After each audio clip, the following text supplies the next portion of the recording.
Bonjour tout le monde, Nabil explique que Soraya, l'influenceuse qui vit en Belgique et qui aurait escroqué beaucoup de personnes, a été jugée et a reçu une peine de 3 ans de prison ferme. Écoutez sa story. La team, j'espère que ça va depuis tout à l'heure. Moi, alhamdoulilah, je viens de poser mes parents chez mes grands-parents. Je voulais vous parler de la psychopathe de Bruxelles. Donc, comme vous l'avez vu, hier, il y avait la décision de son procès du 3 octobre. Donc, pour ceux qui ont suivi mon reportage, le 3 octobre, elle a eu un procès qui l'opposait à une cinquantaine de victimes qu'elle a arnaquées, toute arnaque confondue. Aussi bien du vol d'or d'une vieille femme, elle a volé l'or d'une vieille femme, tout comme les escroqueries Carrefour. Donc voilà, ils ont enfin eu la décision et elle a été condamnée à 3 ans de prison ferme. Son avocat a fait appel puisqu'il a plaidé un malentendu, donc elle ne s'est pas présentée le jour de l'audience, le 3 octobre, car il y a eu malentendu et donc elle n'a pas pu se défendre. Donc dans 13 jours maintenant, il y aura l'audience de la cour d'appel et ça peut être à double tranchant, ce que je pense que ça va être, c'est-à-dire que la cour d'appel peut tout aussi bien décider de rallonger encore plus la peine.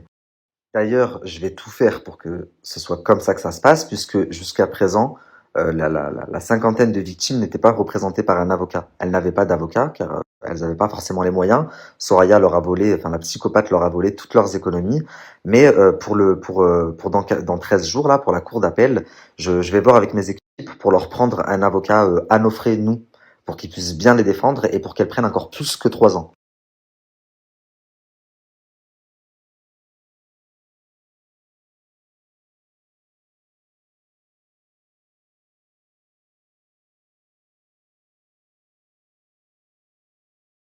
Les articles que je vous ai partagés, c'est des articles qui datent de enfin, le jour de la décision. Ils étaient présents là-bas au tribunal et ils attendaient, comme les victimes, comme tout le monde, le verdict le 8. Donc là encore, dans quelques jours, elle passe devant la cour d'appel pour savoir si elle va être poursuivie pour l'assassinat de sa fille. Parce que de base, savoir, ça fait bientôt 3 ans que tout le monde est suspendu. Et là, elle a toutes ces dates, toutes ces audiences, tous ces procès qui tombent d'un coup. D'ailleurs, donc, comme je l'ai dit dans mon reportage, elle passait pour coups et blessures ayant entraîné la mort sans intention de la donner. Puis ensuite, au vu de l'enquête, ils ont changé le chef d'inculpation et c'est devenu meurtre. Puis ensuite, vu que plus l'enquête avançait, ils ont encore changé le chef d'inculpation et c'est devenu assassinat. Donc ils ont poursuivi Soraya pour assassinat, et ce à quoi elle a fait appel. Donc on aura la décision là dans quelques jours si elle va vraiment être poursuivie pour l'assassinat de sa fille.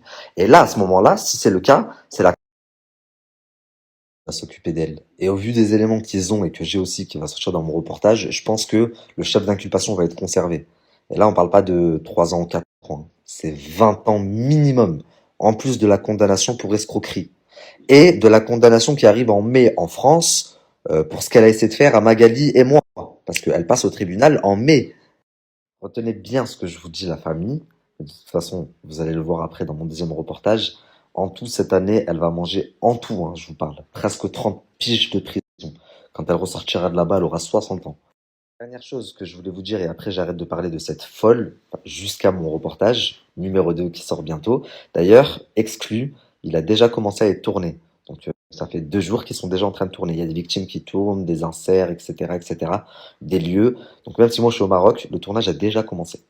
Qu'est-ce que j'allais vous dire? Oui, il y a une des victimes, c'est celle qui m'a fait le plus de peine et je pense qu'elle vous a énormément touché aussi parce que je reçois à chaque fois que je la mets, soit les appels téléphoniques ou alors l'extrait de mon reportage ou alors hier quand elle essaie de parler avec Soraya et qu'elle se fait filmer, ça vous a vraiment énormément touché. Il y a beaucoup de gens qui me disent Nabil, comment on peut aider cette femme? Donc je rappelle cette femme, Soraya lui a pris toute sa vie, hein, 8 000 euros, plus à son fils 3 500 euros, enfin énorme. Si vous voulez aider cette femme, ce qu'on va faire la famille, c'est que demain matin, je vais vous partager son Instagram. Je crois qu'elle a fait une cagnotte et ceux qui veulent l'aider, fils bah, vous pourrez le faire.